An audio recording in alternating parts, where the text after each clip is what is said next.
آج ہم جیسے ہی چھت پہ چڑھے ہم نے دیکھا کہ ہماری چھت پہ ایک آسٹریلین بجریز کا پیس بیٹھا ہوا تھا، اور ہم نے ایک آدمی کو بلایا نیچے تاکہ کیمرہ مین بنے اور ہم اس کو پکڑنے کے لیے کوشش کریں، اور پھر ہم نے آہستہ آہستہ اس کے پاس جانا شروع کیا۔ جیسا کہ آپ دیکھ سکتے ہیں یہ بالکل تھکا ہوا ہے، مجھے نہیں لگتا یہ اڑ پائے گا، لیکن پھر بھی آہستہ آہستہ اس کو پکڑنے کی میں نے کوشش کی، اور بالکل کیمرہ مین کو کہا کہ آگے بڑھے اور آگے آرام سے ویڈیو چیک کریں آپ۔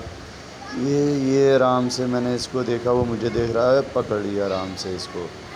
یہ ریڈ آئیز وائٹ بجریز آسٹریلین کا پیس ہے، فیمیل ہے تقریباً۔ یہ اس کو لے جاتے ہیں نیچے، آپ کو اس کی چونچ خراب ہے جیسا کہ آپ دیکھ رہے ہیں، اس کو بھی صحیح کر دیں گے ابھی نیل کٹر کے ساتھ، اس کی ڈینٹنگ پینٹنگ کریں گے ہم۔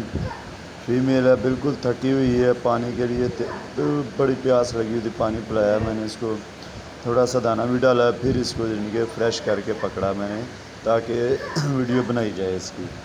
یہ دیکھیں آپ، بالکل تھکا ہوا ہے، ڈرا ہوا تھا میرا، کہیں کافی صبح سے ہی اڑا ہوگا، 5-6 گھنٹے کے بعد یہ تھک ہار کے گر گیا ہوگا ہماری چھت پہ۔ یہ اس کے پر کاٹتے ہیں تاکہ یہ ہمارے پاس ہینڈ ٹیم کے لیے تیار ہو جائے۔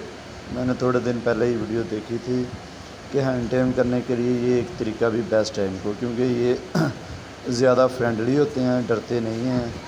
یہ ناگر موسیٰ، یہ میرا بیٹا ہے، اس کو باؤ باؤ کر کے تنگ کر رہا ہے۔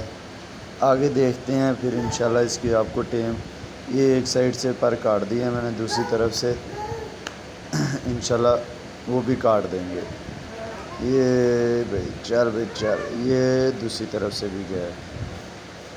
اب آپ اس کو دیکھتے ہیں کیا کہتا ہے۔ یہ دیکھیں، جن کے ٹیم کرنے کا سب سے آسان طریقہ یہ بھی ہے، ایک چند منٹوں میں آپ ایک پرندے کو، برڈز کو ٹریم کر سکتے ہیں۔ او کال